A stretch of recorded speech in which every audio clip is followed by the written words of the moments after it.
Vamos a sumergirnos en una de las historias más complejas, más fascinantes y, por qué no decirlo, más trágicas del mundo, la historia de Afganistán. Es una tierra de contradicciones profundísimas, un lugar que ha sido la cuna de civilizaciones gloriosas y a la vez la tumba de ejércitos que se creían invencibles. ¿Cómo es posible? Bueno, pues vamos a intentar desentrañarlo juntos. A ver, a Afganistán lo definen dos apodos, dos motes casi poéticos, pero que chocan frontalmente.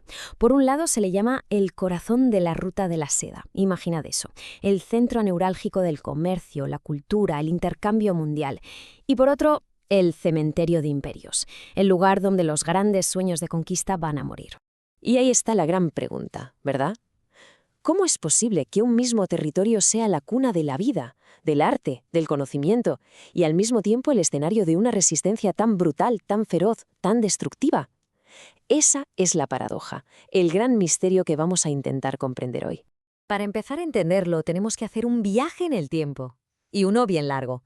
Porque mucho antes de que su nombre se asociara a la guerra, el territorio que hoy conocemos como Afganistán fue un corazón palpitante de civilización, un centro de prosperidad, una auténtica encrucijada del mundo antiguo.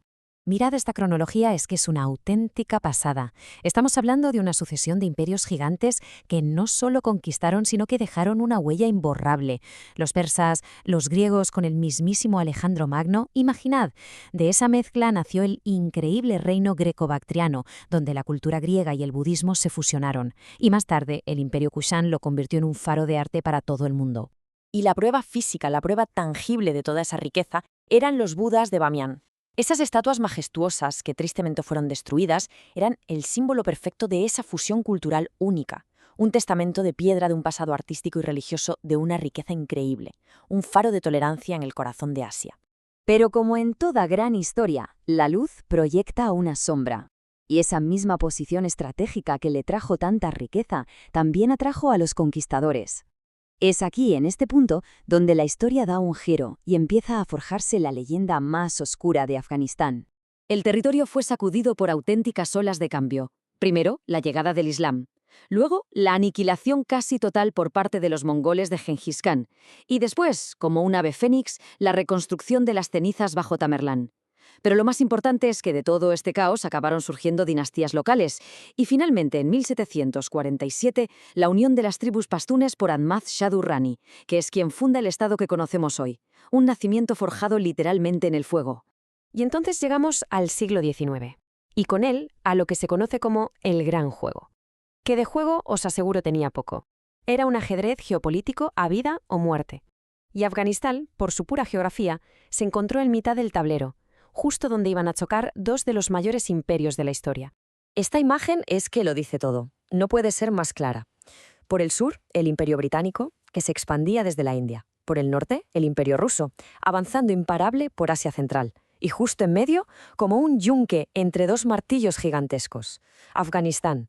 Su posición se convirtió, de repente, en su maldición. Los británicos, que en ese momento eran, la mayor potencia del planeta, intentaron controlarlo. Y fracasaron, no una, sino varias veces, y de forma humillante. Aquí es donde se forja la leyenda. ¿Por qué? Pues por un terreno imposible, con valles y montañas que anulan cualquier ventaja tecnológica, y sobre todo por la independencia feroz de sus tribus, que se unían siempre contra el invasor extranjero. Estas derrotas cimentaron con sangre la reputación de Afganistán como el lugar donde los imperios van a morir.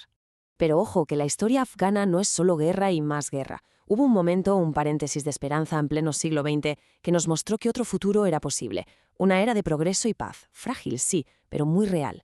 Durante 40 años, bajo el reinado de Zahir Shah, Afganistán fue una especie de milagro, un remanso de paz en una región muy convulsa.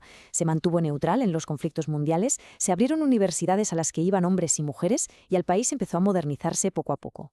Era la imagen de una nación que por fin parecía haber encontrado su propio camino. Y entonces, en un abrir y cerrar de ojos, todo se derrumbó. La velocidad de la caída es que fue vertiginosa.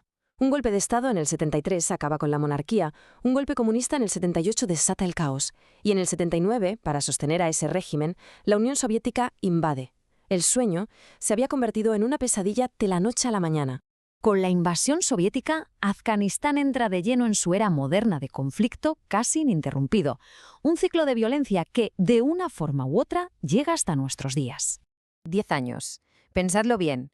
Una década entera de una guerra brutal contra el Ejército Rojo. Con el apoyo de Occidente, en la última gran partida de la Guerra Fría, los combatientes de la resistencia, los muyahidines, lucharon con una ferocidad increíble. Y ganaron. Vencieron a una superpotencia. Pero el coste fue inimaginable. Un país destrozado, sembrado de minas y toda una generación que no había conocido otra cosa que la violencia. Y aquí viene una de las grandes tragedias. Cuando los soviéticos por fin se retiran, los vencedores, los mujahidines, en lugar de unirse para reconstruir el país, se vuelven unos contra otros. Y se enzarzan en una guerra civil todavía más destructiva. De ese vacío de poder, de esa anarquía y de esa desesperación, a mediados de los 90 surgen los talibanes. Tras los atentados del 11 de septiembre de 2001, todo vuelve a cambiar. Una nueva intervención internacional, esta vez liderada por Estados Unidos. Durante 20 años se intentó construir una república. Y hubo avances, eso es innegable, en educación, en libertad de prensa, pero la corrupción y la insurgencia talibán nunca desaparecieron del todo. La guerra seguía ahí, latente. Y así llegamos a 2021. La secuencia de los hechos fue tan rápida que para muchos resultó incomprensible.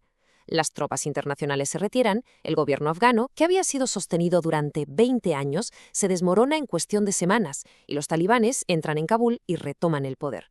Un ciclo histórico parecía cerrarse de la forma más dramática posible.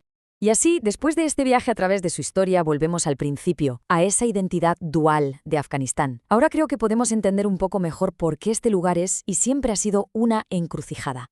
Al final creo que esta es la clave de toda su historia. Su posición geográfica, ese puente natural entre Oriente y Occidente, es lo que le dio su increíble riqueza cultural, su edad de oro. Pero esa misma posición es la que una y otra vez la ha convertido en un objetivo estratégico, en un caramelo para los imperios. Su mayor bendición es y ha sido siempre su peor maldición.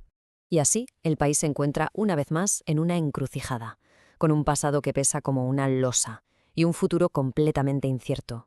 La historia nos ha mostrado su increíble capacidad para la creación y la cultura, pero también para una resistencia indomable. La pregunta que queda flotando en el aire es, ¿qué capítulo le tocará escribir a continuación?